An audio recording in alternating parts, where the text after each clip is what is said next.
want to, in this discussion, look at result presentation in research.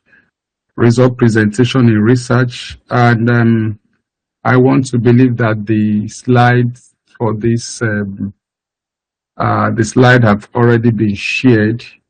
I guess so that we can be referring to specific slides in case, so that we can be on the same page. So result presentation in research. I find research very interesting and something I love to do. And because people, we want knowledge, and then the knowledge that we have or that we gain from people, we want to search it out. Research is just trying to search out most of the time what has been before, what previous people have found, and then to increase on knowledge, basically to be able to make contribution to knowledge, number one, make contribution to policies, to make contributions in inventions, to generally better humankind, to better our world. So research is very, very important. And then that's also, as important as it is, also the reason why we should be very careful in what we present, because what you present as your finding, somebody may hold on to it, run with it, believe that, yes, this is the correct thing. If we do not present our results appropriately, accurately, then somebody reading it may be misguided, may be running with the wrong information. So that's why it's important. Result presentation in research is very, very important. You might have spent so much time, so much work gathering data. How you present what you find is important, and then it's important to present what you find and present it accurately, present it else. So basically, the aim of this learning today is to help us researchers, students, to increase our competence, increase our confidence in selecting, in conducting, and in presenting appropriate both quantitative and qualitative data analysis in research. Being able to be confident in what you are doing, getting to know to do it well, both quantitative and qualitative research, which I will be explaining the differences. And both quantitative and qualitative research are beautiful, and they seem to work together. They make each other better. They collaborate each other. So we are going to be playing particular emphasis on how to align analysis approach with how to align it with our research designs, how to align what we want to do in our research, how to manage missing data that we find, and then also how to produce a clear and methodologically sound data analysis in research, in reporting our research, in our thesis, in our dissertations, or in our projects. Now the first, that's on my third slide now. Now looking at quantitative and qualitative, the first thing we want to look at is being able to understand qualitative and quantitative data. So qualitative data, the first one we look at, qualitative data analysis, simply talks about the process of examining non-numerical information. Non-numerical information in terms of, when you gather data, you can put them in numeric, you may put them in numerics, you may, like when we gather data, we could put it in number, or put it into a system like the SPSS, that's the statistical package, or whatever data to run the analysis. But it's not every of these that you could put in numerical form. So there are data that are also non-numerical, like data that you gather in words, in images that you've captured, in observations that you made, in experiences. For example, if you're conducting an interview, what you get is the word, the maybe in a key informant interview, which we call KII, the words that you get there, there's a way we these are non-numerical information. So in order to identify patterns, you want to know the patterns, you want to put them thematically in the themes and put them, bring meaning and draw up conclusion based on this non-numerical data. So unlike the quantitative analysis that focuses on measurable variables, variables or looking at statistical relationships, the qualitative analysis is concerned in helping us to understand the depth. It brings out the color. It brings out the richness in human behavior. The quantitative data on its own will give you, as it is, gives you the percentage, but doesn't bring out the color, if I can put it, the richness, the depth. Doesn't bring out the humanity or the human side of the data that you have analyzed. So that is what makes the qualitative data or qualitative analysis very, very interesting and beautiful. And it concerns understanding the depth, the riches of human behavior. It shows us the perception. It puts a human face. That's the word underlined. It tries to put a human face to the data or to the results that you find. For example, instead of saying that 70% of so and so people reported this or had this, the qualitative data will go beyond just telling you the percentage, because putting people in percentages doesn't really give us the bring out the depth, the riches, the human face. It's just like people going to maybe to hospitals, and then they are just identified by their card numbers.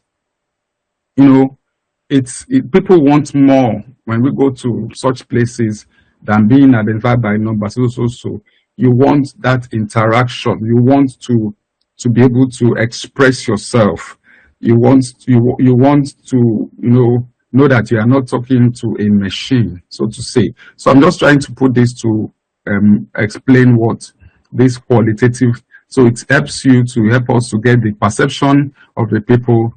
Help us to get the social phenomena of it. So it is used in fields in the social sciences. We use it not only in social sciences, in natural sciences, in science. It could be used in psychology, education, in market research, where your aim is to capture the lived experience, the experience of people, what they have to say about it, not just saying that so percentage of these people have this so problem, or so percentage of people, or this particular variable predicts that one. Qualitative data help us to look beyond the numbers to a better understanding of the people behind the numbers. So my fourth slide, the process typically involves organizing raw data, like interviews, organizing transcripts, organizing open-ended surveys. In open-ended survey, you ask a question, and which leads to another question, and then the more you getting more and more information, help you to organize this raw data into categories that help to reflect, recurring ideas. In other words, what are the recurring ideas? For example, that's what we call focus group discussion. Focus FGD is a type of qualitative method that is used, wherein you gather people and then you let them talk about how the phenomenon of interest is, how it affects them. For instance, maybe you want to look at maybe causes of suicide or suicidality among young people, and then you gather people in a focus group discussion, maybe up to 10 or thereabout people, and then you get them talking. So recurrent themes are analyzed. So, and then these are what you now use to draw up a conclusion.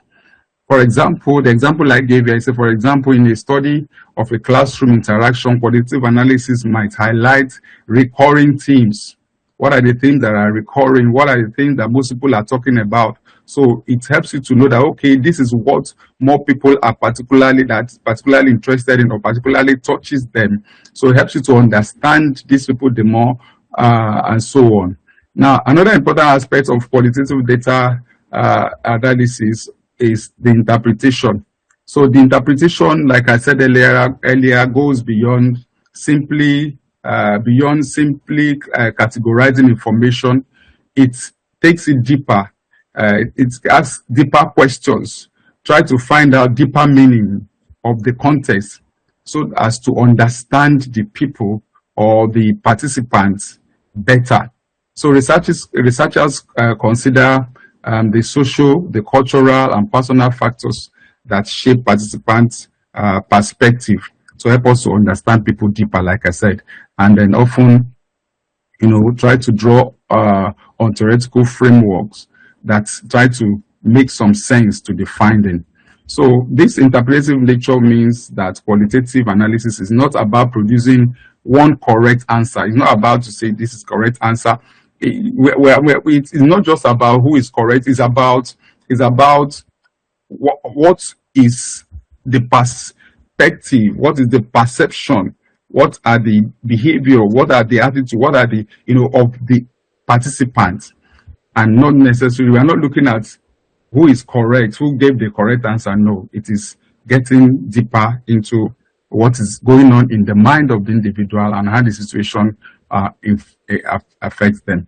So ultimately, qualitative data analysis help us as researchers to tell a story, try to bring out the story about our data. It's try to transform those raw data, transform descriptive materials into meaningful conclusions, try to make sense, to people, to try to make sense out of what we have gathered, making a conclusion, drawing the data, which will help in as a powerful tool to forming policies and understanding people the more.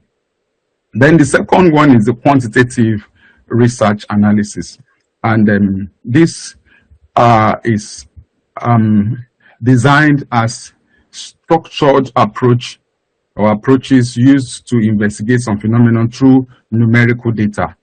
Qualitative use non-numerical, quantitative use numerical data, use statistical analysis and measurable variables. So each design in the quantitative data serve different purposes, and that's why we need to really understand which design works for or should be used for which particular purpose in answering which research question.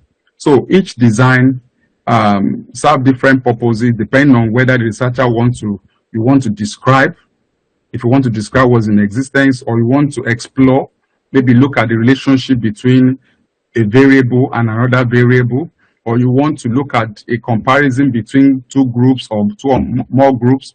So each design is tailored towards serving specific purpose, or maybe you want to establish the cause effect.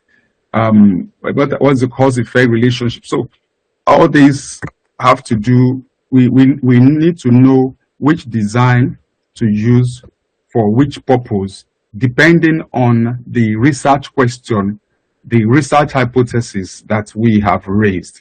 So the main types of this quantitative research include the descriptive research design, the correlational research design, the causal comparative, which is also called the ex post facto research design, and the experimental research design.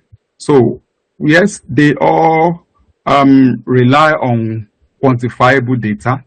They all rely on numerical data that are gathered, but they differ in their level of control, and they differ in the type of questions they try to answer, and they also differ in the strength of the conclusion, in the strength, how strong, how strong or how reliable is the conclusion that they provide. So they differ in this. Now, as I move to the next slide, which is my 6th slide here. Now, descriptive, now looking at them one after the other. The first one, the descriptive research design. Now, this primarily focuses on trying to portray the accurate picture of a situation, the accurate picture of a population, and so on. So it tries to describe what is.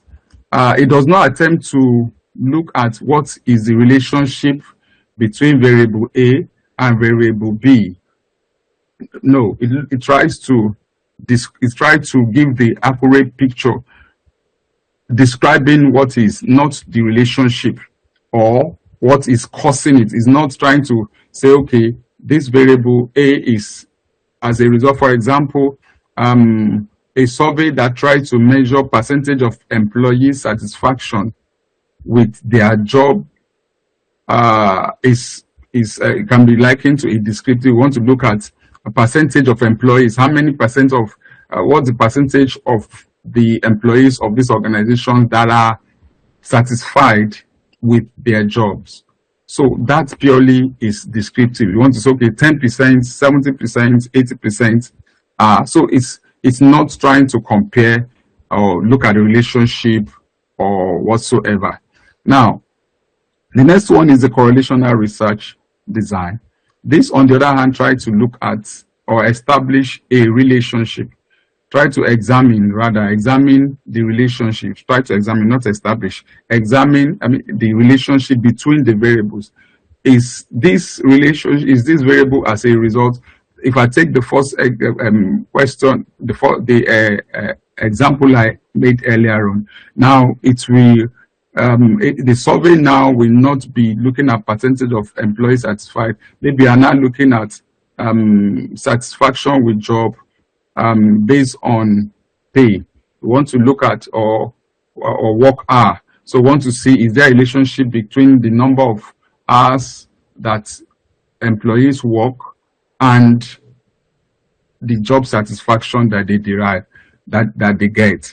So that could now look at a correlational variable, because we want to look at the relationship. So here the researchers they use statistical methods to determine whether two or more variables are related.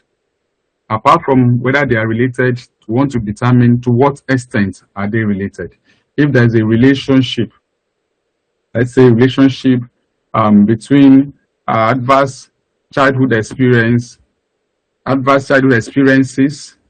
and suicide ideation among young people, for example. Now, we want to see, is there a relationship between these two? Correlational analysis will tell you that.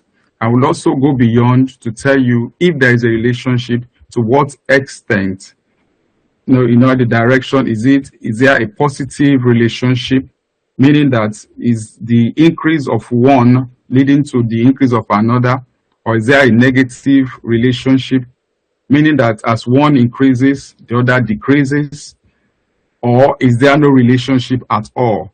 So it's the correlational analysis. Correlational analysis will help you to do that.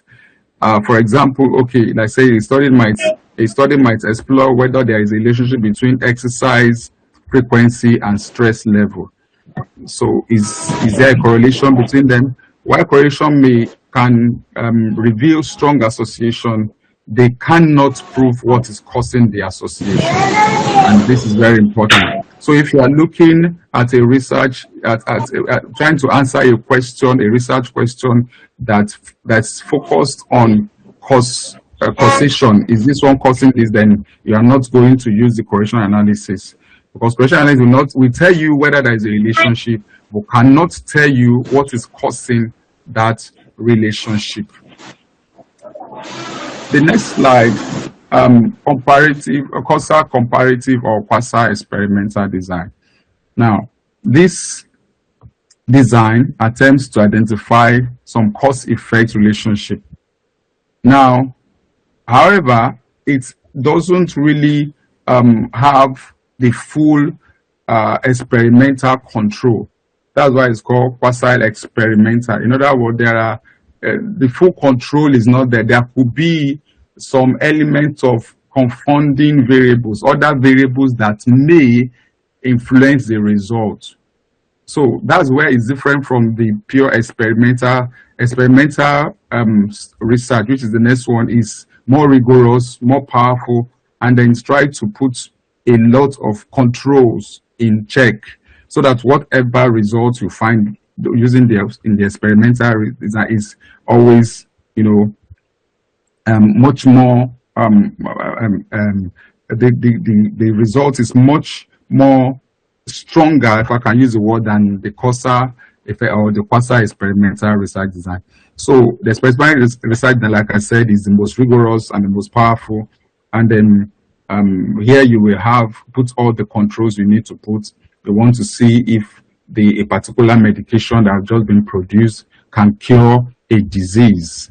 Then you could, in experimental design, you could have, although everything has to be done ethically, using the normal ethical considerations, you have people that are under the experimental group.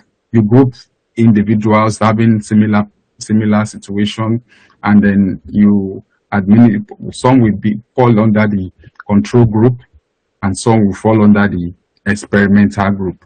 Let's say, for example, you want to look at.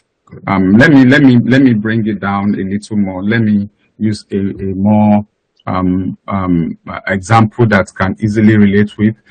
For example, you want to see if time used in study or study method or teaching method can have effect on results in an examination. So talking about the experimental research design, I said it's the most rigorous of them all, and they call it the most powerful, in the sense that in trying to establish the cause or causality, what's really causing it. So this design involves trying to involve manipulation of variables, manipulation of independent variable.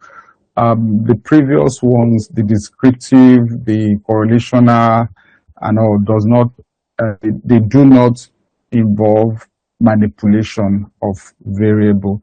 What we mean by manipulation of variable is trying to, let me give an instance. If, for example, I want to check for suicide ideation among people that have been reported, they want to check for the effects of a particular therapy on reduction in suicide ideation. And I have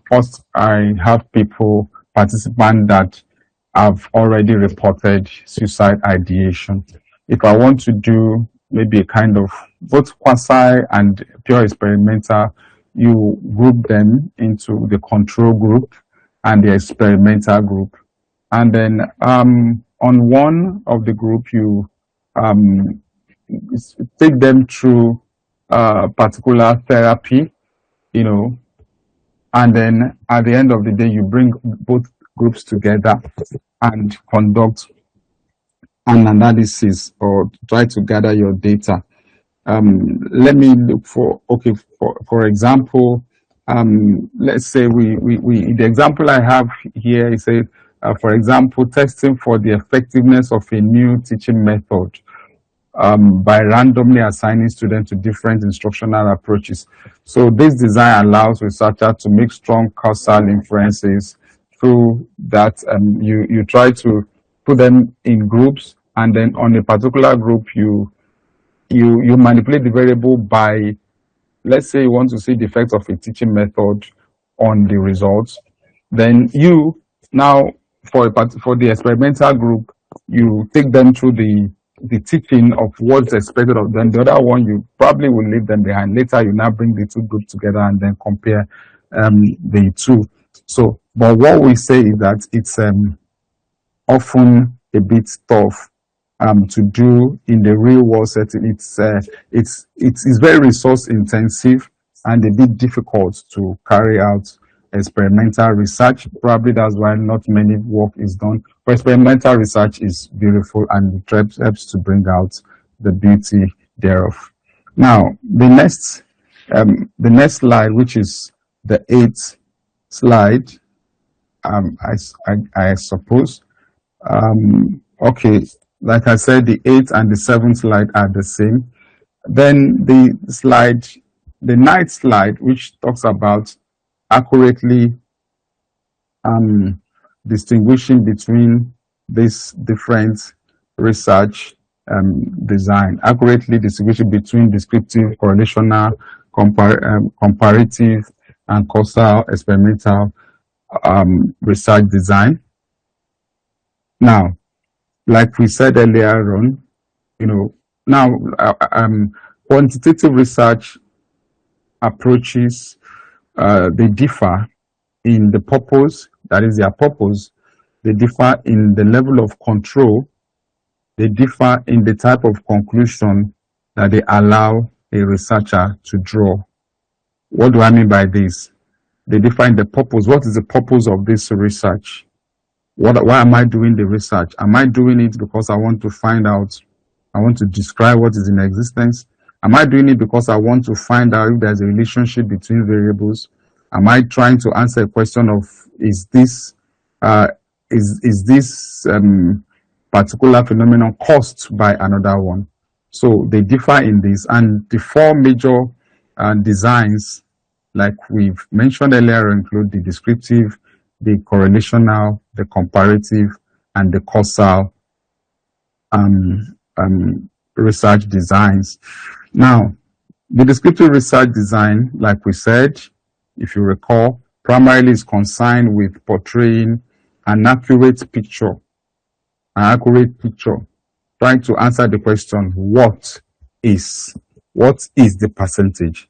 Trying to find out what is the prevalence, how many people, the prevalence of how many male, how many female, try to what exactly is, by using by collecting numerical data and summarizing them, looking at the characteristics, and then finding out the frequencies. Frequency counts can be used, simple percentages can be used when you're talking about the descriptive research. So you can now say, okay, the simple percentage, 80% or 5% of the participants manifest or reported so and so situation or phenomenon. For example, a survey that reports the percentage of students that prefer online teaching, 80% prefer online teaching, that's descriptive. It's just describing what is.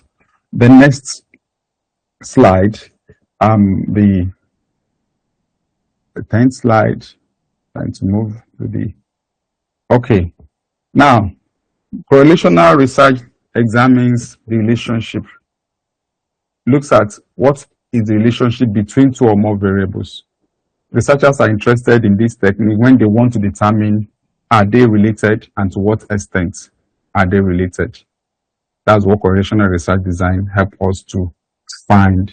Is there a relationship between the sale, let's say we're trying to find out the sale of a particular ice cream, and then you want to know whether the color of the ice cream is related to, to the sale that is being, or you want to see, is there a relationship between, like I said, adverse childhood experience and suicide ideation among, so it tells you that there is a relationship.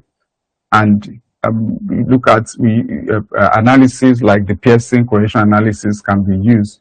So it allows you, the correlation analysis allows us to be able to show that there is a relationship between the factors without really showing us what is causing the relationship.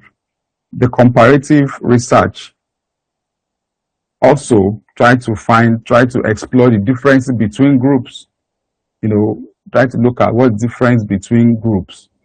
And then let's say you group people into male and female, and you want to now find out the difference between male and female in, let's say, level of depression. Sorry, I'm using all these psychological terms probably because I deal more with this.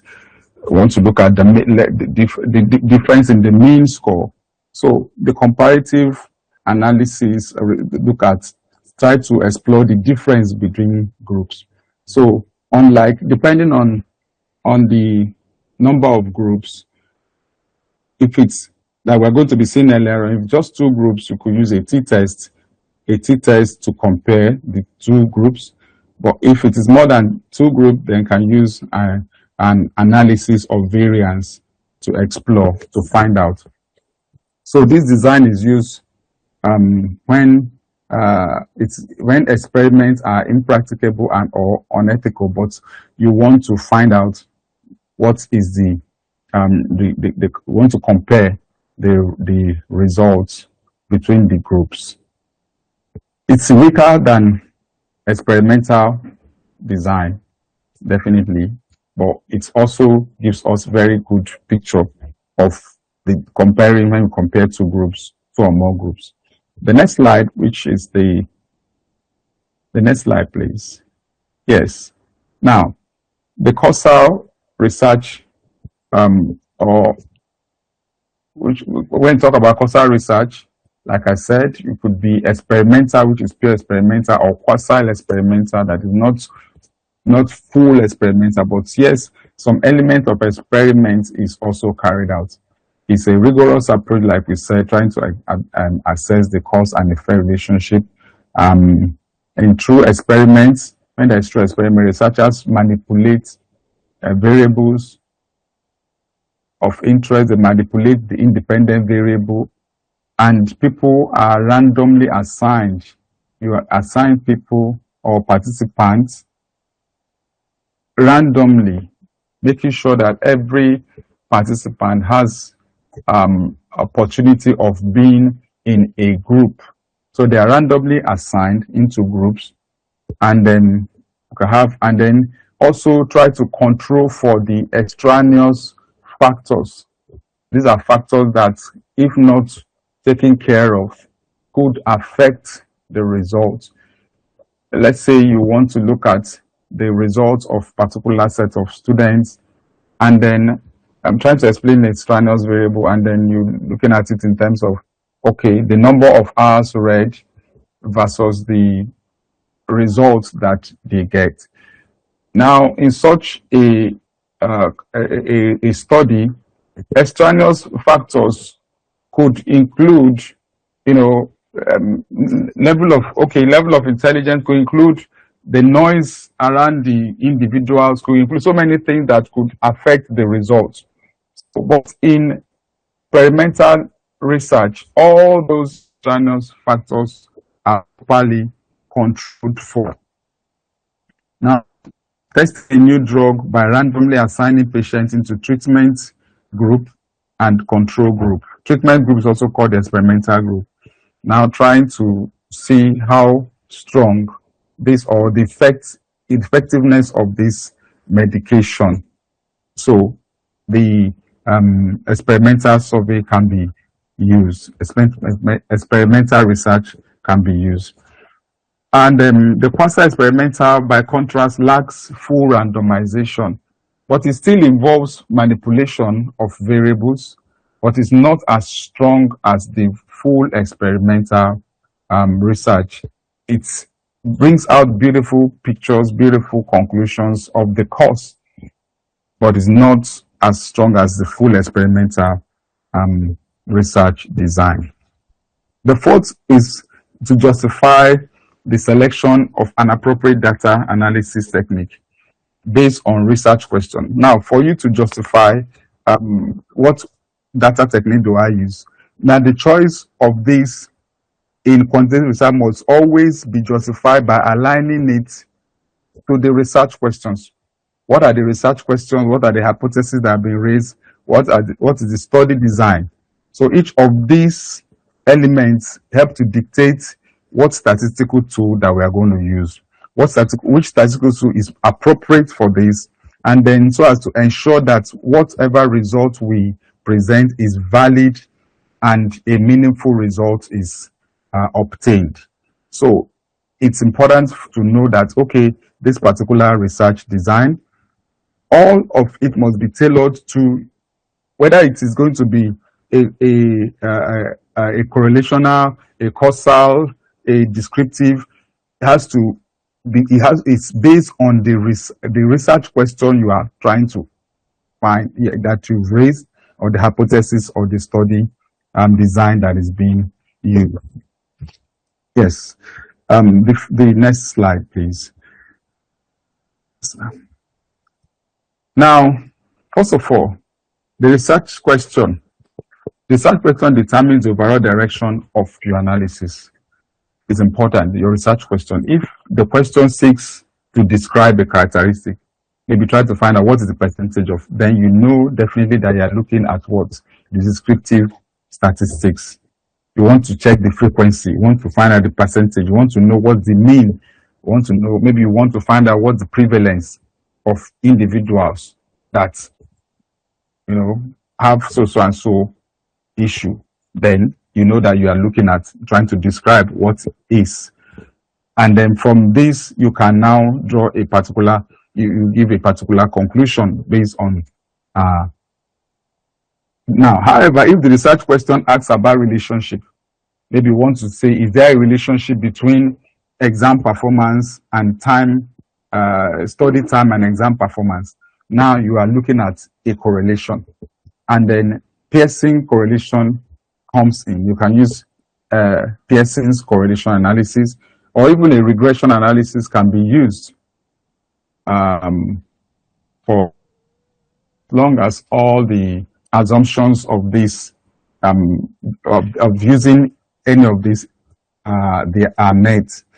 Now, secondly, the hypothesis also guide whether you are using an inferential statistic, whether an inferential statistic is required, where you draw, whereby you use a statistic that will help you to draw an inference. Now, a hypothesis predicts difference between groups. For example, students taught with method A will score higher than those taught with method B. Now, this one calls for a comparative analysis. So a comparative technique, because they are now in groups. If there are just two groups like we have here, we have method A, we have method B, then a t-test will be used. But if there are more than two groups, let's say we have method A, method B, and method C, then an analysis of variance, ANOVA, analysis of variance will be used. Now, a t-test gives you the difference between two groups, let's say male and female. ANOVA gives you helps you to find difference between more than two groups. So this test assesses whether observed differences are statistically significant, and then once you find that they are statistically significant, then you reject the null and accept the hypothesis. So if they are significant, you can say, okay, because they are significant, then you accept the hypothesis. If not, then you reject your hypothesis. So conversely, hypothesis predicting associations, e.g., there is a positive relationship between exercise frequency and stress reduction. You know, also you if you are looking at relationship, this one here talks about relationship, then you want to compare, you want to look at the relationship, you want to see if there is positive relationship, if there is negative relationship. This already is already giving a guide, a direction say we want to say this one we positively predict. Is positively related. In that case, a correlation analysis want to see if, first of all, is there a relationship, then is there a positive relationship? There could be a relationship, but the relationship could be negative relationship. Positive relationship simply means that in this instance, that if there is a positive relationship, it means that exercise frequency, the more the exercise frequency, the more the stress reduction. That's positive relationship. But if there is a negative, there is a relationship but negative, it will simply mean that the more the exercise frequency, the less the stress reduction. So that's good. That's on the correlation. The next slide. Now, the third, the study design that produces or provides structural framework for analysis. Now, in experimental design, with when there is random assignment that is, in other words, participants are randomly assigned to groups. Random sampling method is the most powerful, wherein everyone has opportunity of being selected, of participating. So in this particular analysis, causal inferences are possible. We want to draw inference on what is causing a situation. What is, so techniques like analysis of variance, analysis of covariance, or multiple regression could also be justified to detect effect. It also, but it takes it higher in quasi-experimental or quasi-comparative design. Where there is no randomization, where people are not randomly assigned, researchers may still use some form of comparative test, but the results should be interpreted with caution, because it may not give the right, some of the things that if such are found, then it has to be explained in black and white as part of the limitations of the study, so that people will not be misled, so that interpretations can say, okay, this result should be, it should, some caution is placed on it, so people will get the right answer from it. The next slide, please. Yes. Okay. Number 5, we want to look at appropriate quantitative data analysis method. How do I select the appropriate method? Now, like we said again, to select the right method depends on your research question.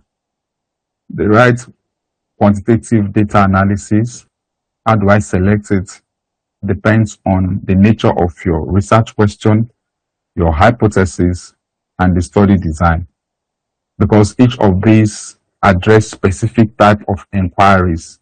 They answer different questions. They answer different types of, so whether it's a descriptive study, whether it's a relational study, whether it's a comparative study, or whether it's a causal study.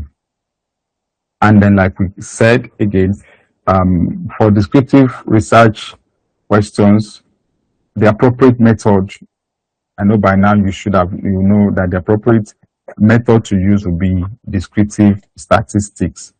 So descriptive statistics will include your frequency. When you run your analysis, you bring out the results.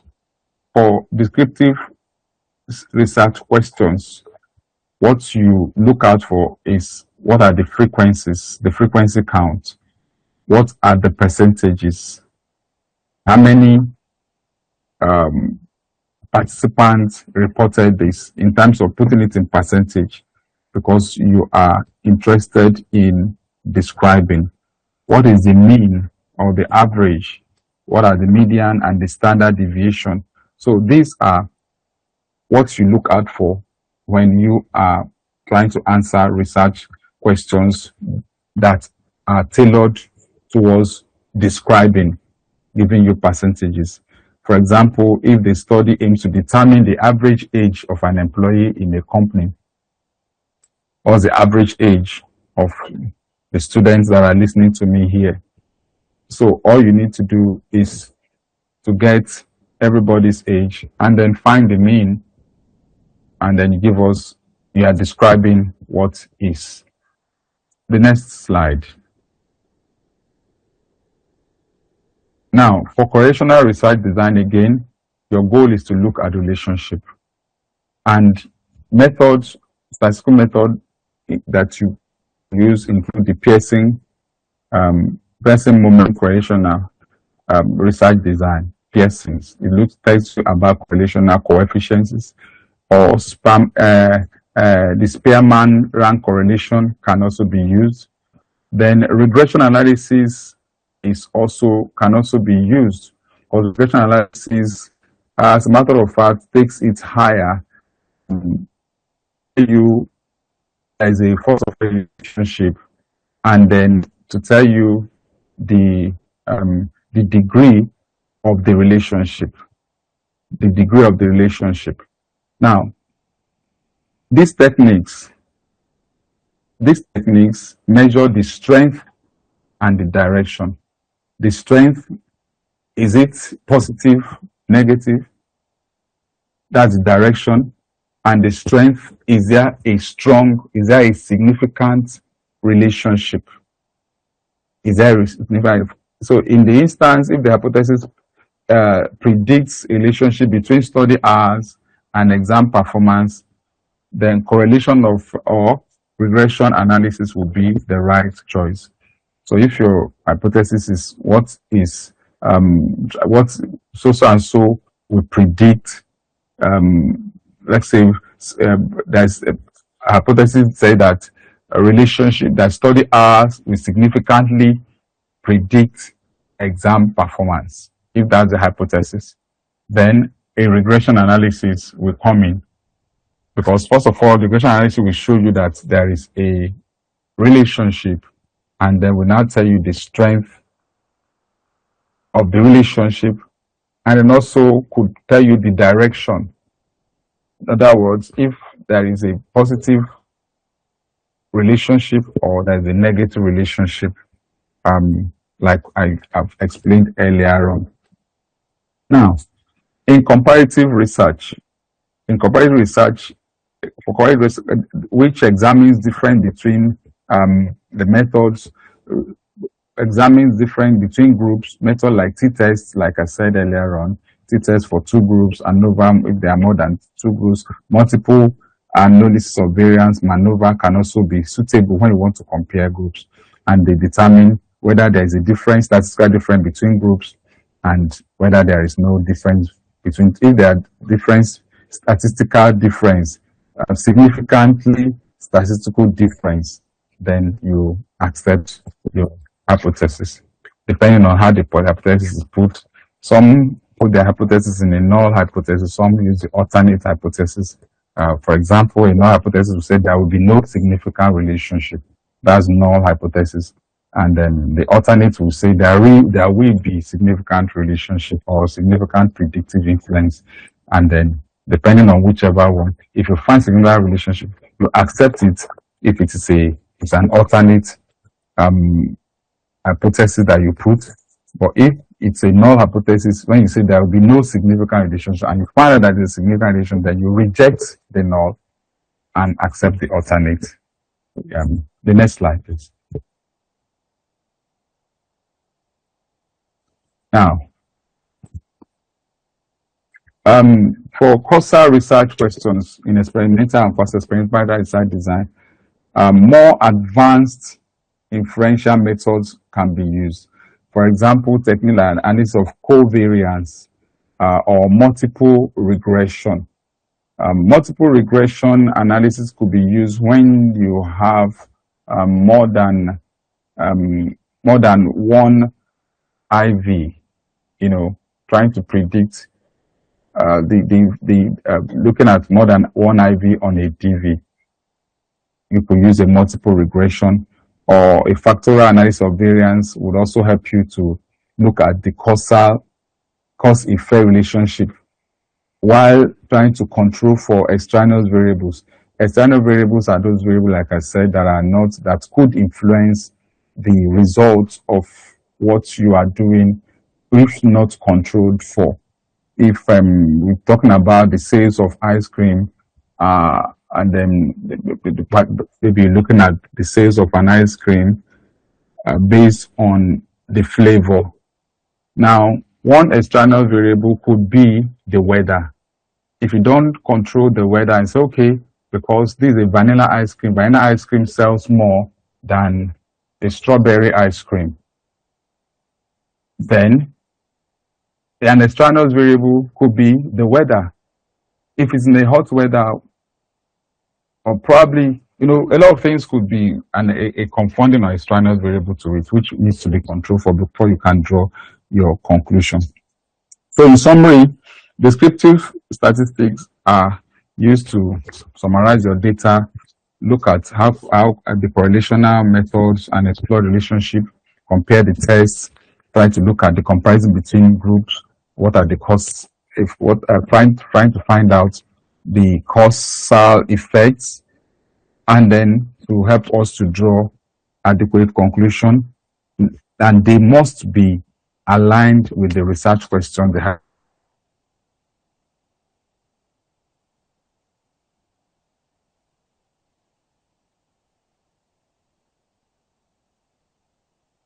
Hypothesis and research, so that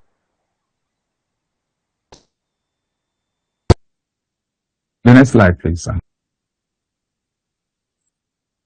Okay, the next point we want to look at is how to match statistical tests. How do we match statistical tests, e.g., descriptive statistics? How do we match the correlational statistics, the tests? Matching it is very important. Matching tests is to research.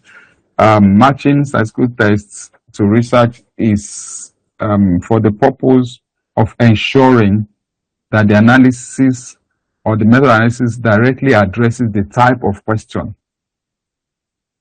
Matching it, making sure that this analysis is matching with this question, this hypothesis that is being asked or that is being raised. Each test is designed for a particular purpose, like we said, whether the test is to describe or to compare or to predict. And the descriptive statistics is used when your aim is to summarize, we want to describe the data, we want to look at the frequency, and you match it. Yes.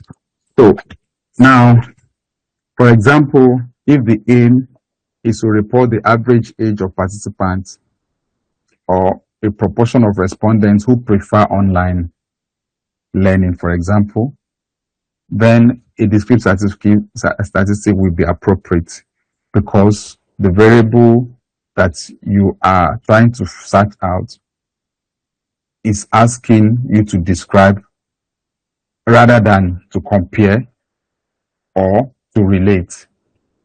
So if I'm to describe, then a descriptive statistic will be best used when I want to find out the percentage or the mean or the median and so on. The next slide, please. Still talking on matching statistics. The next slide, please. Still talking on matching variable. Now, when you talk about correlational tests, like I said earlier on, it's you look at the Pearson correlation and Spearman's rank correlation when you want to correlate, because you want to find out if there is a relationship. If the hypothesis predict that the study hours is possibly related to exam score, then correlation will be suitable. A t-test if you're trying to compare between two groups. If you want to compare between two groups, and here now a comparative test, you are trying to see what you are trying to compare group A with group B, t-test will be fine. If you want to compare between more than two groups, then analysis of variance, ANOVA, maybe a one-way analysis of variance will be used. So the analysis of variance will tell you that there is a difference between the groups, but you need, for what an ANOVA gives us is to tell us that there's a difference among the groups, but may not tell us where the difference lie. Most of the time, when you find that there's a difference, you do what we call a post hoc test. Post hoc test. That test will now show you where the difference lie among the groups. Unlike a t-test, maybe you're comparing between male and female to say that, okay, male reported there is given gender difference in so and so. Let's say you're talking about depression, and then it's okay, there's significant gender difference, and it will tell you that based on this, male have higher mean, and that means that you draw inference that, okay, the male reported higher, and that shows that there's significant gender difference. But if it's more than two groups, let's say looking at the different types of particular groups, maybe up to 2 or 3 groups, and then let's say you're looking at individuals in different levels of study on depression, and you find that there is significant difference using analysis of variance. The post hoc will tell you where the differences lie, showing us which one has higher mean score than the other. So the one with the highest mean, if there is a if it shows a difference, shows that there is a that this particular group is scoring higher in this. Let's say, as we said earlier, on depression being our DV in the example I made. Yes, the next slide.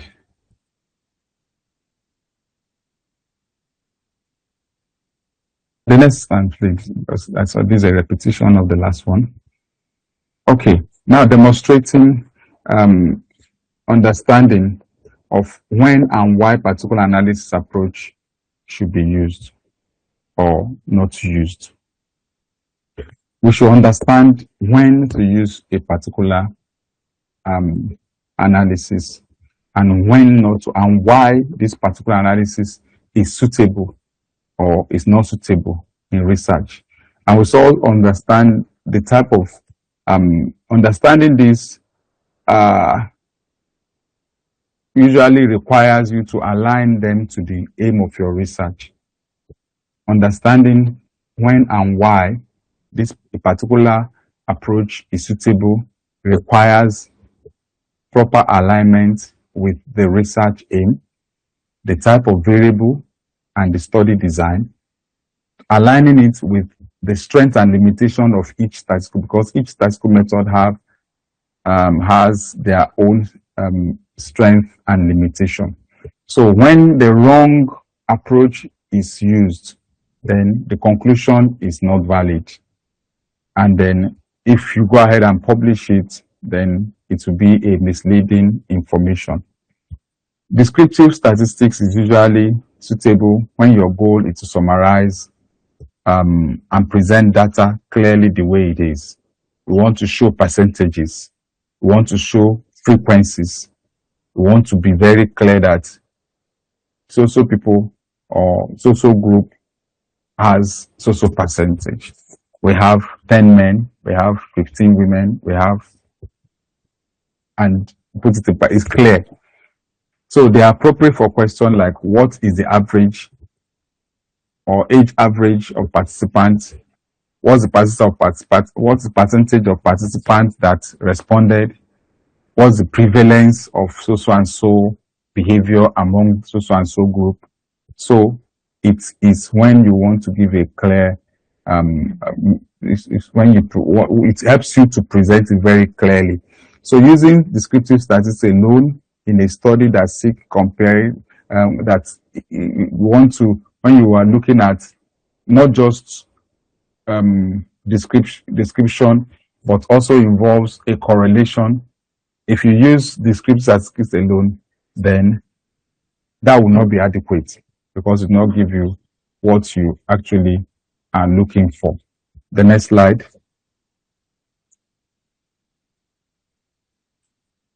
please. The next slide, please. Now, correlation analysis is also suitable when your aim is to look at the relationship between continuous variables. We have continuous variables and we have categorical variables. Continuous variables are those variables that the data is reported in a continuum,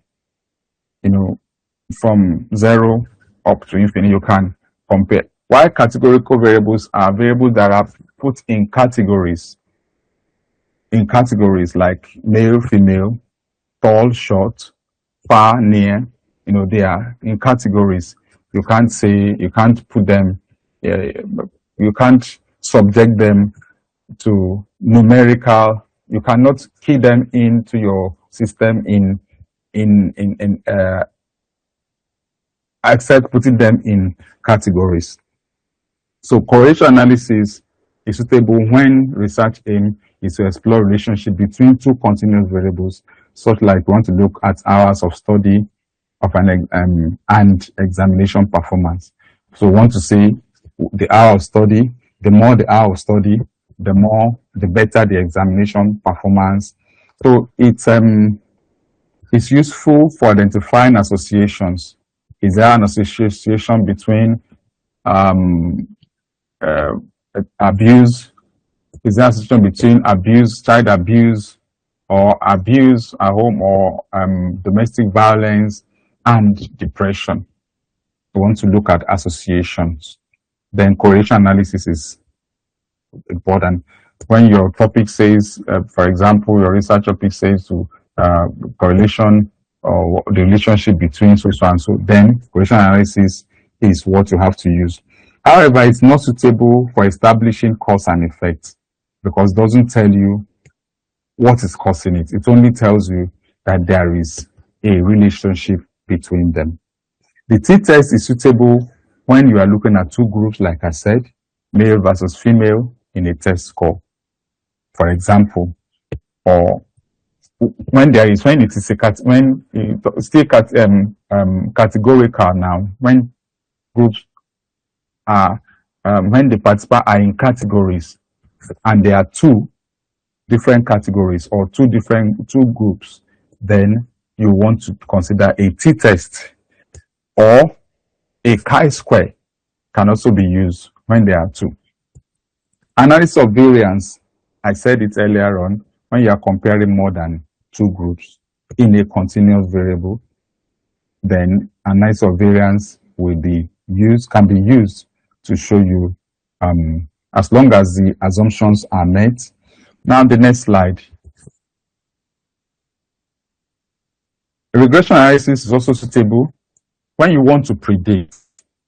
You want to say, for example, adverse childhood experiences will significantly, or we predict aggressive behavior among adolescents. So we now want to see if, when you want to look at prediction or find out, your aim is to predict that this IV, independent variable, will predict this dependent variable. Or even if it is more than one independent variable, you could have more than one independent variable on one dependent variable, and you are looking at prediction. Regression is a powerful tool that can help you. And in the regression analysis, will not only show you the independent contribution if you are using more than two independent variables. Adverse childhood experiences and aggression or neglect in childhood will predict depression. So it will not only show you the joint prediction, it will also show you the independent contribution of the two variables. So the contribution of IV1 and the contribution of IV2, and then also show you the joint contribution in predicting the dependent variable. I hope I'm making sense. I hope I'm clear enough. Okay, thank you. Now, identifying, assessing, and managing missing data appropriately. Now, it's important. Sometimes you go to gather data and then you administer your instrument, your questionnaire, and it comes back. And then while you are through it, there's some data is missing, some are not properly completed, some they only completed half, some they omitted very important point. It can mess up your study. And then it's important for us to appropriately identify this. One of the first things that I do is, if it's a pencil and paper instrument that you gave out, people filled your questionnaire and gave it back to you. Before you subject it into coding it into the system for interpretation, go through them, look at those that were not properly filled that could affect your results. It's called sorting. You sort them out, remove those ones that will affect your finding. Though it may affect the sample size, if you have to go back to the field to, if there are so many that were not properly filled, then you need to go back. That means you didn't do a good job when they were filling it. You need to be there with them as they are doing it as much as possible. But if at the end you still have some, then first of all, sort it out, remove those ones. But if it's something that was filled online, here you have you've keyed it in and it's missing. It's important for us to identify them, so we'll not be given a misleading or a biased conclusion. Is important. Researchers must carefully identify, assess, and manage missing data to ensure the integrity of their analysis. Is important. So identifying involving whether detecting where and how the data is missing, and this can be done through data screening techniques. Data screening techniques such as frequency count, descriptive summaries, and visualization. You could do that. And also, for example, if a survey data shows 15% of respondents did not answer a question, for example, on income, then this missingness or this missing must be flagged, must be indicated before you go ahead and run the analysis. And if for any reason this still went through, then it must be properly documented and reported as a limitation to the study, so that people reading it will know, okay, this was a major limitation to this study to look out for. Now, there are, to identify the patterns, or whether there is data that are completely missing at random, or that's completely missing completely at random, or missing at random, or missing not at random. These are some of the ways we want to quickly explore. The next slide, please.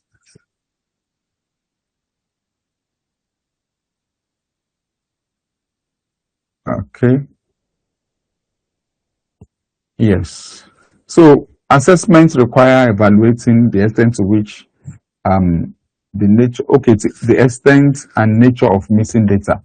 So researchers consider the appropriate, they consider the proportion of missing values and whether they are concentrated on specific variables, or want to see, is it a specific, maybe, sometimes you administer an instrument questionnaire that contains two different. Is it a particular one that, is it a particular variable that have the issue, or it's just cuts across all the variables, or is it about the descriptive aspect, maybe the all those biodata you want to collect? It needs to be properly vetted before we go ahead. So assessing the mechanism of missingness is very crucial. It's very crucial.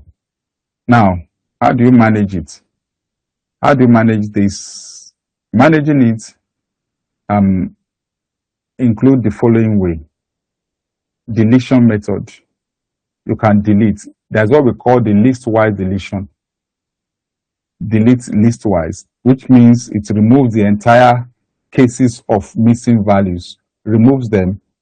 Then there is a pairwise deletion. All these are what your system will do for you. If you're using the SPSS or whatever analysis method you could use, you could select that you want to use. There is even a method that's okay, fill in the missing ones with the average, with the mean. In other words, the mean score of everybody will now appear for those missing in that particular, for that item. That could be a method. Or you could completely remove listwise, delete, removing entire cases, but this will reduce your sample size.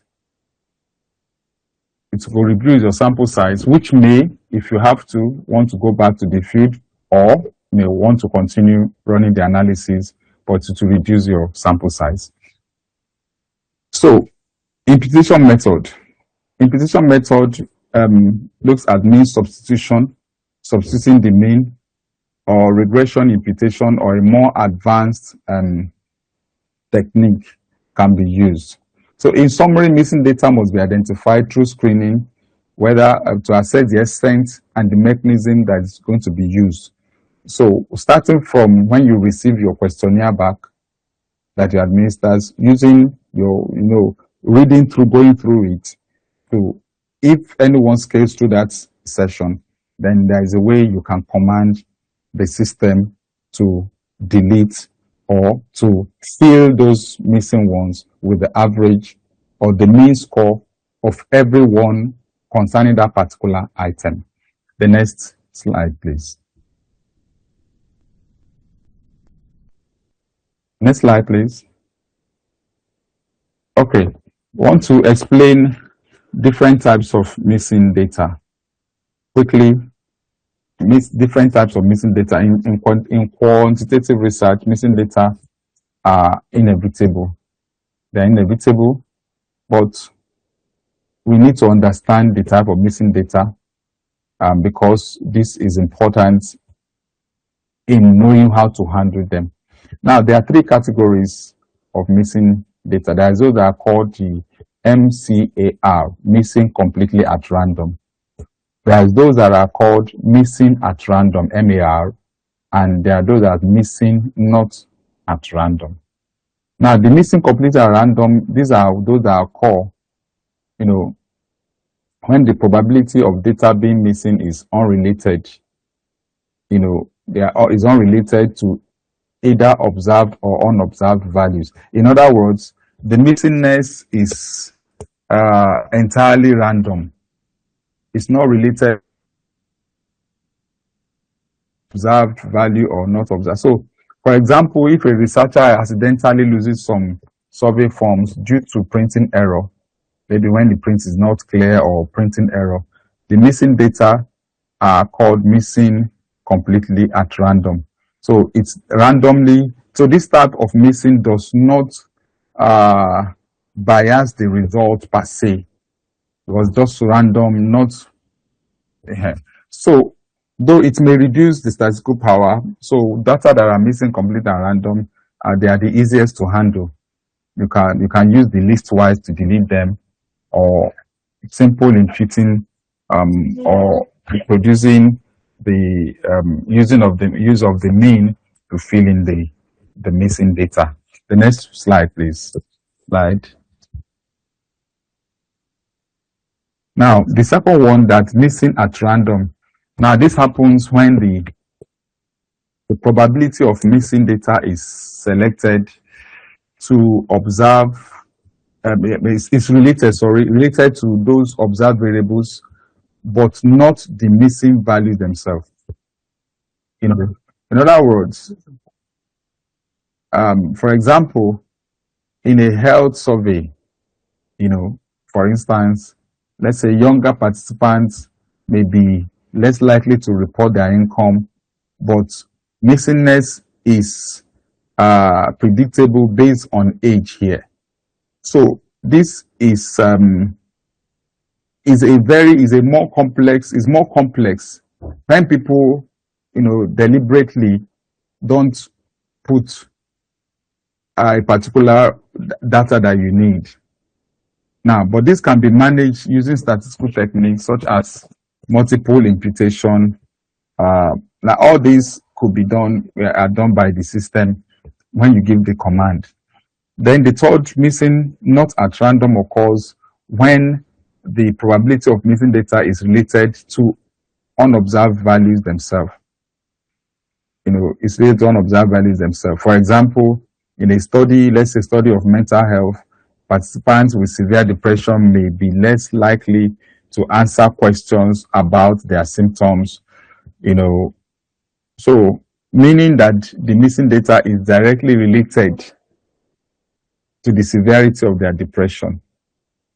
So if missing is not at random, then this is difficult to handle because standard imputation method may introduce some form of biases.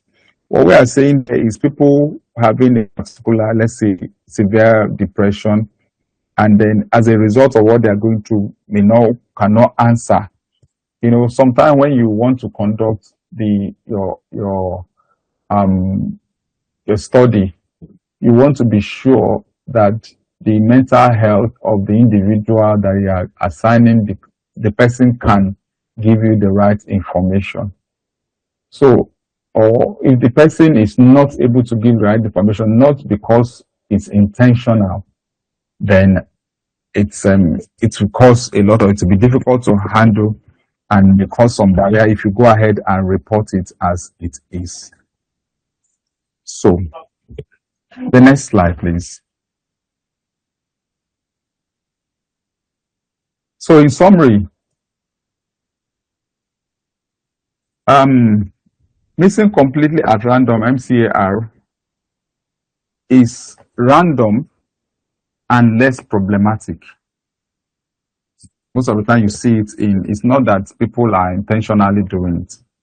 Missing at random is predictable based on observed data, while missing not at random is systematic and is very, very more challenging. So we need to recognize the type of missing data. Missing data, recognize the type of missing data, so as to be able, because this will guide you in the choice of appropriate management strategy. Is it as a result of error in omission by the person that is answering the question? Is it an intentional not wanting to report it? Or is it as a result of this person doesn't even know how to report it? Maybe somebody having a mental health challenge or depression or something within him that is affecting, or maybe given the level of intelligence of improper, not understanding what your instrument is asking him or her, and then because of that, he or she doesn't answer it. So these three you need to know, and then because it informs whether you are going to use the list-wise, the parry-wise, the main method to fill in the missingness. Now, the 10th point is we want to look at how to apply appropriate. Okay, yeah, I've talked about them. I've talked about this, applying appropriate strategies in handling missing data. I've talked about the list-wise deletion. I've talked about the parry-wise deletion, and so on. So by and large, handling missing data requires you to carefully consider the extent of the missingness. Don't ignore it. When you look at when you see your data, when it comes back to you, before you, even as you have imputed it in your SPSS or the analysis, whatever you want to use, look at the raw score. Look at those raw score that is on your screen. Those missing values are important. They can affect your score. They can reduce the generalizability, ability to generalize. They can reduce the validity of your result. And so once you looked at them, then you ask, is it what category of missingness or are these? Is it as a result of missing completely at random? Is it missing at random or missing not at random? The first one is easy to, it can be easily addressed. The second one can also be addressed, but the third one, then you may need to delete those that did not properly fill it or remove them if it's going to significantly affect your result. And if you have to go back, if the sample that is now left is lower than what you require, then you may go back to the field to get more sample to add to what you already have. This is important. The next slide, please. Okay, yes, this is also the continuation, the pairwise dilution, the imputation method, which I think I've just summarized. Yes, please, the next slide.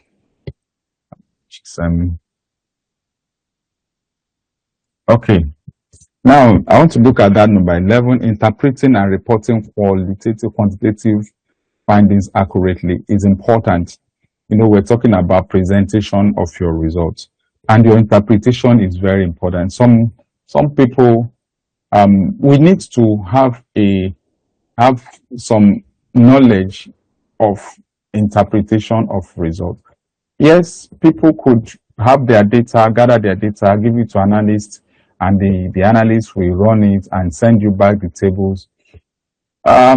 It's not so good not to understand some of what these tables mean, because that means whatever interpretation the analyst gives, that's what, and then you presenting it. It's important for us to have good knowledge. Okay, this table, yes, I may not know how to run the SPSS, but I know what this means when I see this R square, when I see this P value saying this, when I see this.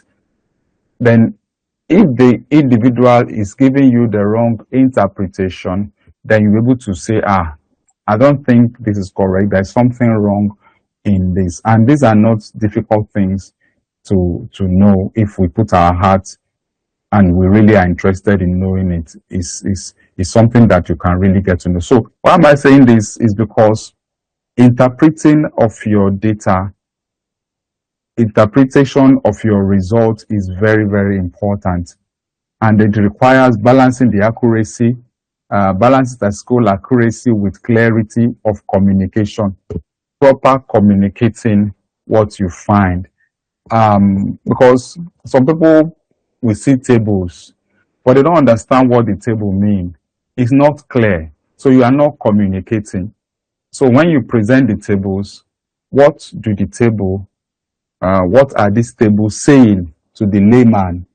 Remember, you are trying to pass knowledge, and it's not everybody that understands these tables, these percentages, these R squares, these P values, all these are our coefficients and values that we put there. But we should know that this means this particular, so that's, and thank God that's why we're looking at this.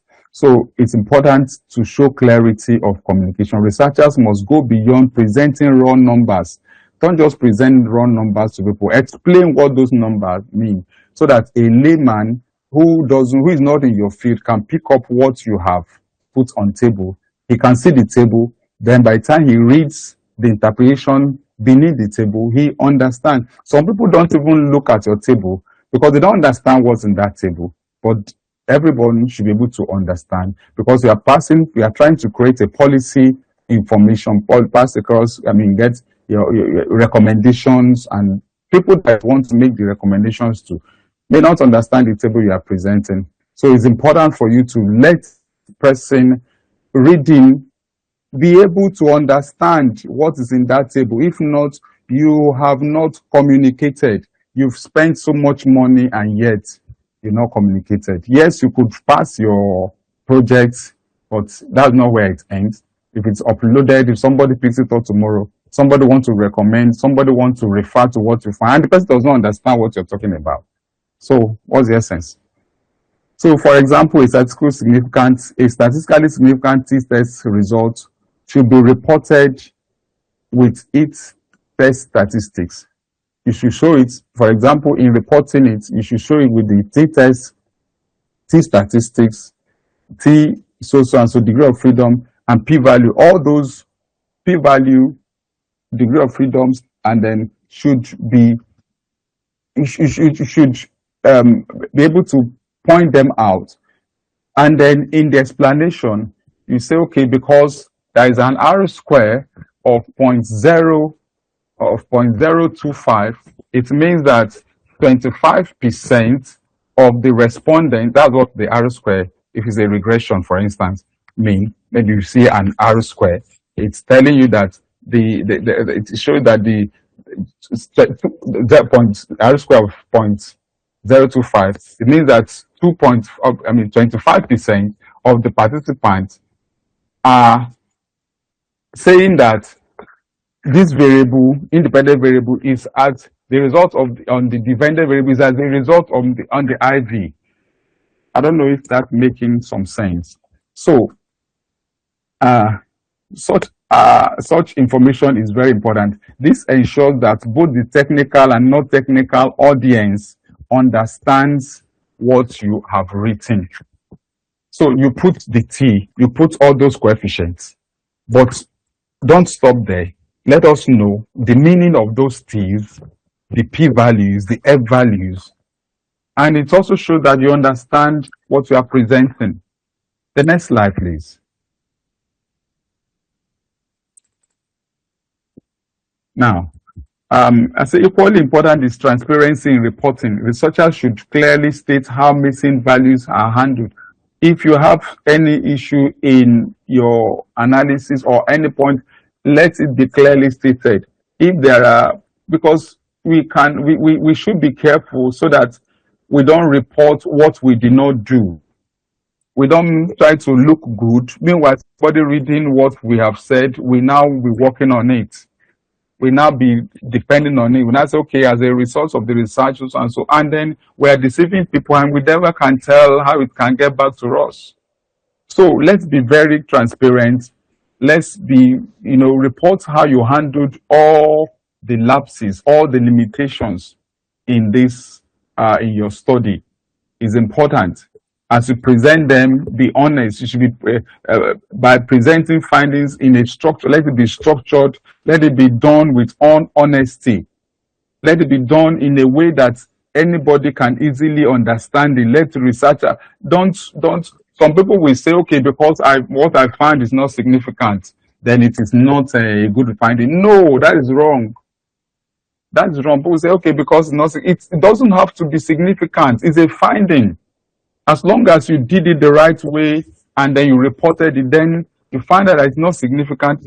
Somebody somewhere might have also found out that it is not significant. So probably you read all that you've seen that everybody is saying is significant, then you did your own and find that there is no significant finding, then you feel bad. Did I do this work very well?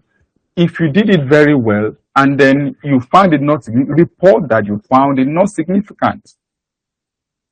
Then you could now look for reasons. Probably could be as a result of the social setting or cultural setting or extraneous variables not accounted for that could influence then you are calling attention to some things. You are reporting a gap also. You are filling a gap in knowledge.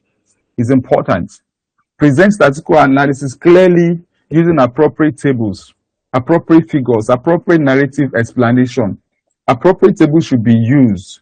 When you're using a t-test table, let it reflect, and some of these things are online. And for example, the APA format. APA has formats of different tables, that how tables should be used. APA will tell you this how to use. If the t-test report is this way, if the ANAVA report this way, and some of these things, knowledge is out there for us to pick. So use the appropriate table that appropriately describes. Sorry. All right. I was hearing a voice. Now, tables should be used. The right table should be used to describe. Tables are very beautiful, but don't just put tables. Let us understand what your table is talking about. Some we use graphs. Graphs are beautiful. Bar charts, pie charts, scatter plots. They help us. Some people just love seeing those graphs.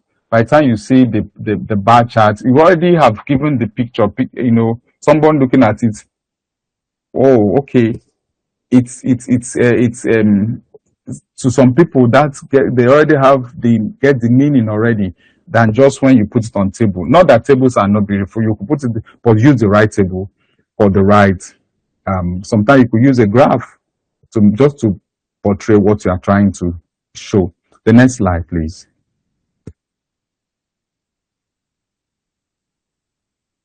Okay. Interpret output in relation to questions, hypotheses without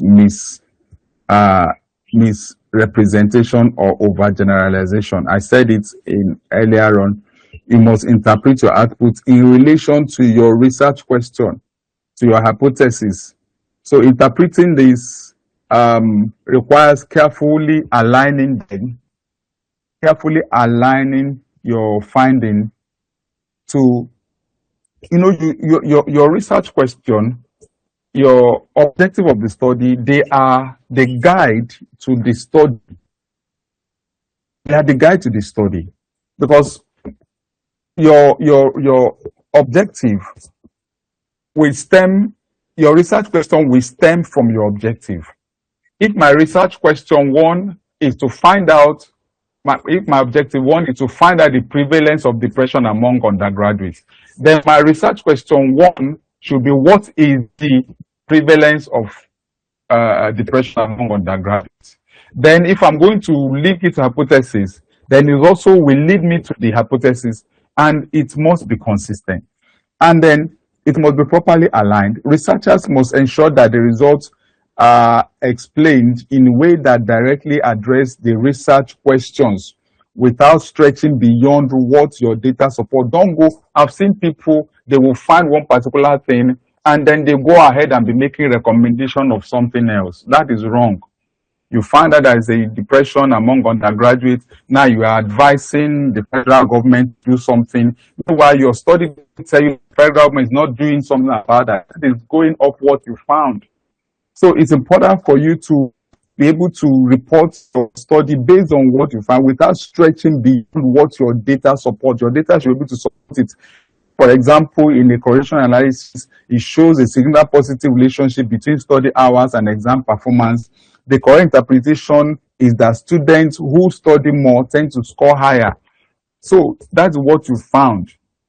It didn't, which the correlation analysis don't say that studying higher causes. No, it's not a cause. You didn't do a causal analysis. You looked at the correlation analysis. You only find that the more I study, the more the higher the score I get, which is, that means show that the relationship. So it's not saying that, it's not that my studying higher costs, my studying better rather cost a higher score. That's a misinterpretation. And then overgeneralization involves, now you did a study among a university community, and then you are now generalizing it on all the undergraduates in Nigeria. Maybe you carried your study in University of Ibadan, and then because of what you found, that you are now telling us that this also is what you find in all among everybody in Nigeria. That is overgeneralization, and we should avoid overgeneralization. Next slide. My time is fast spent. Next slide, please. Okay, so I've said it, avoid overgeneralization because this is important.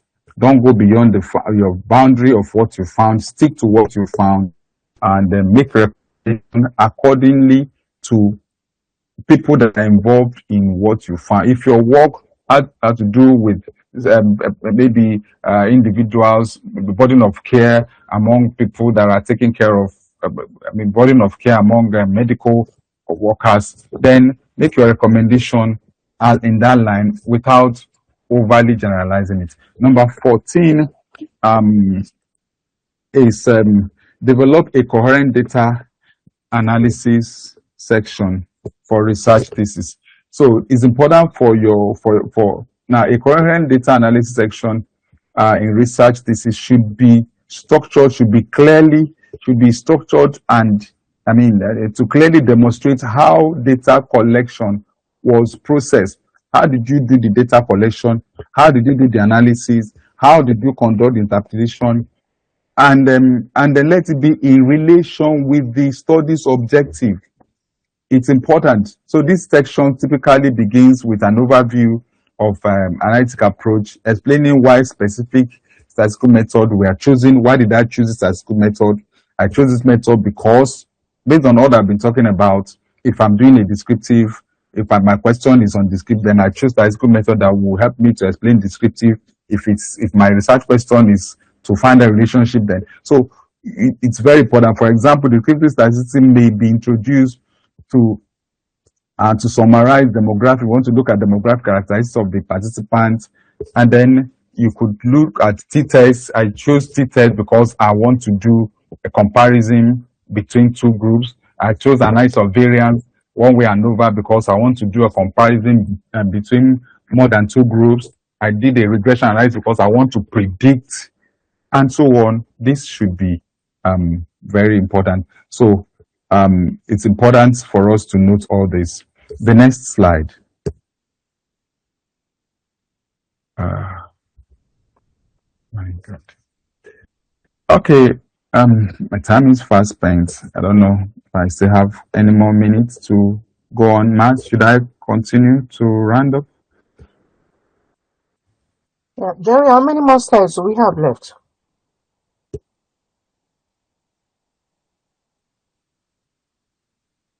Okay, you can continue, sir.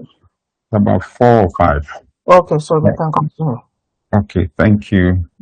Yes, quickly, the 15 point says structure the data analysis chapter in line with academic convention. Now, a well-structured data analysis chapter in research thesis follow academic convention by presenting results. Now, your result must be presented in a very academic way, in a logical way, let it be transparent, and let it be coherent. Don't present your study in a very haphazard, in a haphazard way that people can't really flow with the thought of what you found. Results should be presented in logical, transparent, and coherent manner. Now, this begins with an introduction, introducing what you've done, that states, talking about which leads to your research question or your hypothesis. And then of course this section explains why this particular statistical method is being used, and then why did I choose this method, and then linking it directly to the design that you use, how the design is going to help you to answer the research question, and then to be able to explain the objective or get to the objective. For example, the script statistics may be introduced when you talk about things that summarize demographic data and so on. So it should be properly structured in a logical way, in a transparent way, and in a coherent manner, so that people reading it may understand. The next slide. Now, of course, some of these other things are some things that maybe we could be used to. The general body of the chapter of your work is important. should be well organized in a systematic way, properly organized, often starting with your descriptive statistics before moving more to the complex. Now, in reporting, your results is often you often start, or most of it's you present the descriptives first before going into those deeper inferentials. What I mean by descriptive, reporting the percentages, reporting the prevalences, then before going to deeper analysis, maybe you did a t-test, your regression analysis, or hierarchical analysis, or even a structural equation modeling, depending on what you use. So you start with the descriptives and presenting and let it flow so that people reading it will be able to understand this narrative. So each subsection should correspond with specific hypotheses. Each subsection will take out each of your research questions, and then, but most of the time, starting with the descriptives. Now, demonstrate clearly.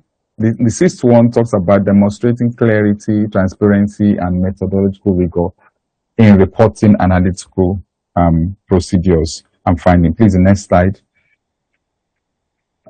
So in demonstrating, what this slide is talking about is that your work should be clear, must be transparent, must be able to show the method that you used and reporting the method. One of the reasons why these things are done is that it could be replicated. Somebody that studied or read your work may want to reproduce what you did in a different among a different population. So this will guide what he or she is going to do. So researchers should clearly describe the step that they take in cleaning. Cleaning is what we talked about earlier on. How did you clean the missing data? How did you how the missing data was identified and managed?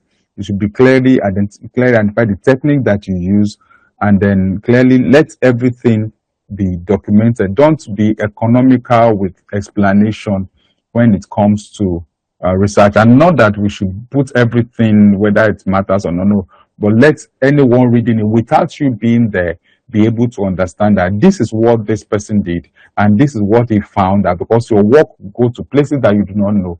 And then the person is, okay, if they did this study in Nigeria, I also want to replicate it in my country. And then the person sees a step-by-step what you did, and then you've clearly added to knowledge. You are transparent about what you did.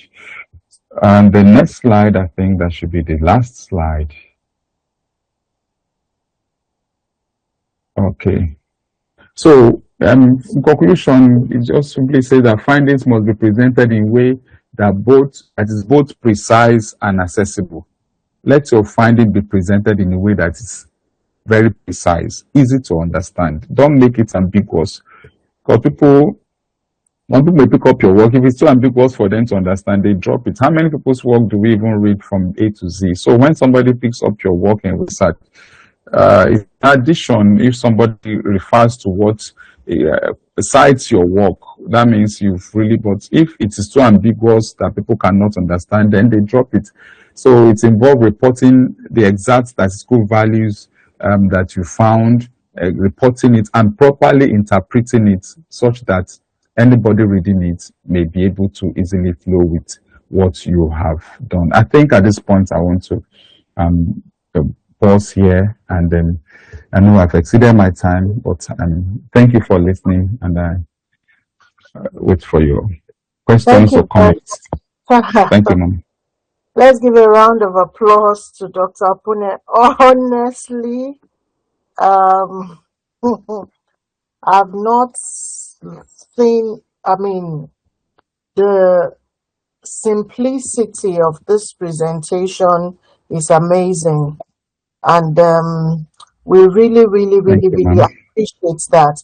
And I noticed that there is consistency. The consistent emphasis on what to use different statistical analysis at each point in time, whether if it's a descriptive study you are doing, this is the analysis and this is how you should use, and this is why you should use, or this is why not to use.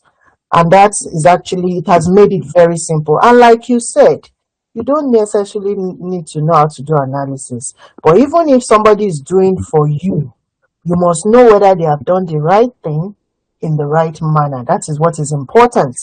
We really, really, really, Very really true. have this. So, Blessing, are you there? Hello, is Blessing there? All right. So if Blessing is not there, I'm going to be some people have been asking questions in the chat box. And one of the questions, somebody asked a question about missingness. The person said, if I use the mean, if I have random missing values and I use the means of whatever is available to to to make up for that, is it ethically acceptable to do that? Yes, thank you very much for that. Yes, for the random, which of them again? Random missing values. Hello, am I audible? Hello, ma. Okay, Yes, sir. so to use the means to fill up the missing value, is it ethical? He did not Now, specify which one now, whether it is a random missing value or none. I don't. He didn't specify, but he just put it. okay, yeah, it's very, we need to be very, very careful on which of them, like we try to explain, there is the first one that has to be, that as a result of the individual randomly, is a randomly omitted, not that they were not intentionally omitted. But there are some values that the individual respondent intentionally omitted. They do not want to answer that one. And now for the random, which was probably an error, maybe what you printed was not clear enough, or the person just omitted it by randomly, then using the mean to fill it, yes, could go. But if you find that this question, the individuals, not just one, not just two, many of the people, it's really did not want to, then it may require the other method, maybe the pairwise deletion or the listwise. The listwise deletion will take out the whole of whatever the person has done from the data. But if it is as a result of individual responding, not, I mean, because the person did not really understand, it's not that the person intentionally omitted it, but the individual does not understand. Maybe you take a questionnaire to primary school students that don't even understand, or someone that have a mental health. One of the things that we do when we look at inclusion and exclusion criteria, inclusion and exclusion criteria will tell you who and who should be included and who should be excluded. So if you did not do that and you added people that probably have some mental health challenges, or people that, just could not understand it, maybe because of the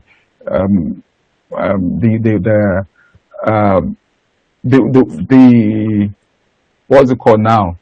The setting in which the original author came up with this scale is not our own setting, then you need to be very careful. If you need to completely remove that, then you should remove that and go back to the field. But it's not all of them that you use the mean. That's just the answer. It's not, but that's why we need to know. We need to study it and know what exactly is the pattern here. Is it randomly? Is it non-random? And so on. All right. Thank you very much, sir. Then Yes, ma'am. Bukola is asking, does one observe value refer to extraneous variables. I think another person asked a question about extraneous variables, said, what exactly is this extraneous variable we're talking about? Okay, thank you. Now, if, for instance, I want to conduct a study on the sales of, which I used earlier on, I want to conduct a study on the sales of a particular, let's say, ice cream. And then I now say, okay, this ice cream sold so much. I want to look at the sales of the ice cream, comparing it with the taste or whatever. Now, extraneous variables simply talk about those variables that directly or indirectly influence your results. And they could make your results, they could give you a wrong result if they are not properly accounted for. So this individual now sold ice cream, and then it is now saying is okay, as a result of the taste, this ice cream sold much more than this other one. An extraneous variable could be the environment, could be the weather of that day, could be individual preferences. Do you understand? So those could also have contributory factor, yes, to the GV. And that's why they are called extraneous variables. There are so many variables. Extraneous variable could be from situations, could be the nature of the individual, could be things around in these two variables that directly or indirectly have effects on it, so that we don't say A predicts B, but there are other things that are already around B that are also affecting it. So they are called extraneous variables. And they could be, extraneous variable could also be confounding variables. You know, they are similar. So extraneous variables, when they now begin to affect the result, they are now confounding or adding to the result. So we should, in all these different studies, is only the experimental research design that most probably, properly controls for those extraneous variables. The other factors, you may not really know what is causing. Okay, males, let's say, results show that male reports more in suicide, female reports more in suicide ideation. But there are other factors which could be extraneous variables that nobody is taking care of. We only say that male had more, there are more male that did it than female. That is when you are comparing. But if you now go into an experiment, you now bring people in a controlled environment, and all things being equal, people having similar characteristics, then you have control, you've eased out such other variables that could indirectly add to what we bring about the results. So those are the extraneous variables. And then, yes.